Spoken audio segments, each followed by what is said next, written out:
Shalom. So right now, the enemies of the Israelites, or some refer to us as black Hebrew Israelites, but the other nations now are saying that the description in Revelation 1 isn't talking about woolly hair. It's talking about, when it says white like wool, it's talking about the color of wool. It's white like wool, where you even have black. You have black sheep. You have brown sheep. You have multicolored sheep.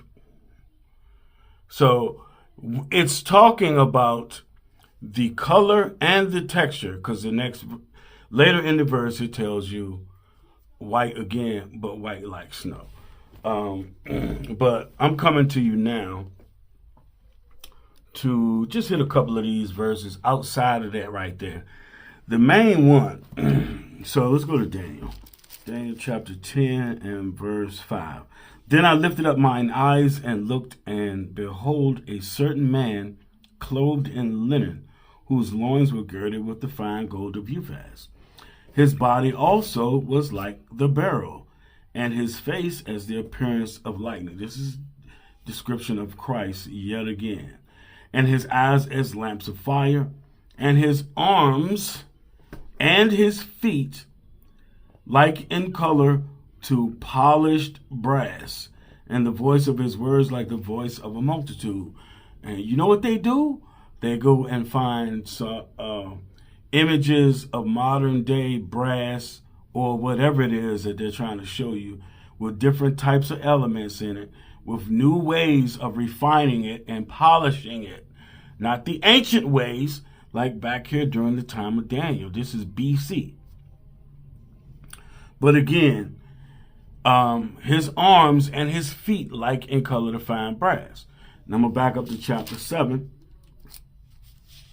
and verse 9, where it's talking about the Father, our Father in heaven. Daniel chapter 7, verse 9. I beheld till the thrones were cast down, and the Ancient of Days did sit, whose garment was white as snow, and the hair of his head like the pure wool. His throne was like the fiery flame, and his wheels as burning fire. So even with this right here, they try to say that his hair like the pure wool represents purity. Of course, the Most High is pure. But his hair is like pure wool. And it doesn't give a color for that wool hair. And Revelation 1:14. Like the Father is, so is the Son. I know this is like beating a dead horse, but they may fool some of our people. That's why I do these videos, to help our people combat the crap that they put out. In Revelation chapter 1 and first, I'm going to read 11. Saying, I am Alpha and Omega, the first and the last. What thou seest, write in a book. What you see, write in a book. And send it unto the 7 churches which are in Asia, unto Ephesus, so forth and so on. Verse 13. And in the midst of the 7 candlesticks, one like unto the Son of Man, clothed with a garment down to the foot, and girded about the paps with a golden girdle. His head and his hairs were white like wool, as white as snow, and his eyes were as a flame of fire. So not just white, but like wool, just like his Father. And how many references are we given of the children of Israel being compared to sheep? Even Christ himself is what? The lamb. Not the goats, the lamb. Now, bonus round. We'll go to 2 Chronicles chapter 32. After these things and the establishment thereof, Sennacherib, king of Assyria, came and entered into Judah and encamped against the fenced cities and thought to win them for himself. These fenced cities of Judah, of the tribes. The tribe of Judah. 2 Chronicles chapter 32 and verse 9. After this did Sennacherib, king of Assyria, send his servants to Jerusalem, but he himself laid siege upon Lachish, and all his power with him, unto Hezekiah, king of Judah, and unto all Judah that were in Jerusalem, saying. But this is the verse I want.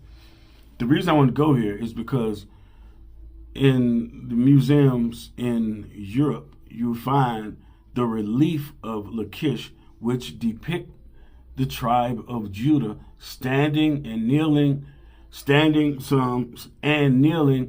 before the king of Assyria, before King Sennacherib. What you're going to find is people that look like us. Nowhere in this history are you going to find people that look like these modern day Jewish folks, these modern day Israelis, whatever they want to call themselves. They say Jewish, even though God is dealing with the 12 tribes of Israel. They call themselves the Jewish people. You know why? Because there's no connection between the God of Israel and them. The God, their God is Satan. That's why Christ called them the synagogue of Satan, which do lie constantly. So you got the image of our brothers that were taken from Lachish, which are of the tribe of Judah, and then you have these Jewish people that come later on, much later in history. But the main point being, our people have hair like wool, the head and hairs. Let me deal with that real quick. So in Revelation 1:14, it said his head and his hairs were white like wool. Let me show you what that's talking about. His head and his hairs. Let's go to the law.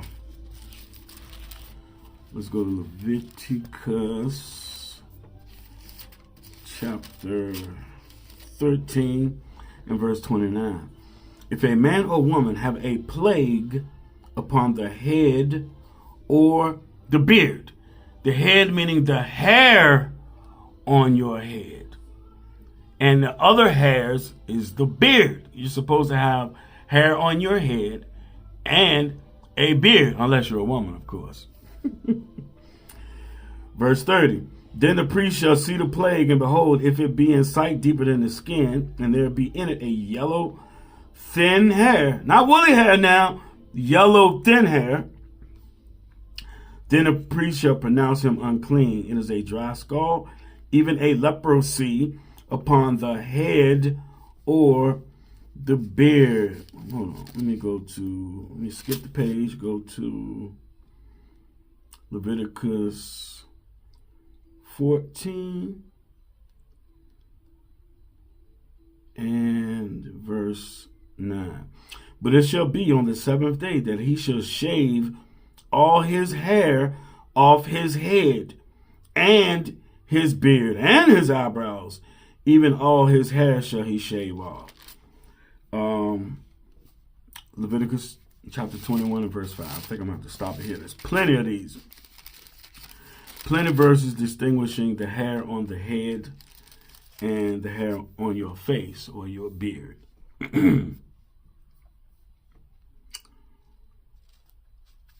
Leviticus chapter 21 and verse 5. They shall not make baldness upon their head, neither shall they shave off the corner of their beard, nor make any cuttings in their flesh. And the reason I came here is because I feel like it's important, because you do have these heathen that say his head was white, meaning his head was white and so was his hair. It's utter ridiculousness. Anyway, that'll do it. Hair like wool, the hair on your head and on your face. If you don't have hair on your face, you're shaving it off, you're in error anyway. But anyway, that's going to do it. This is how you combat this stuff. And I hope you enjoy all these images also. With that, I'm your brother Jacob, and I say shalom.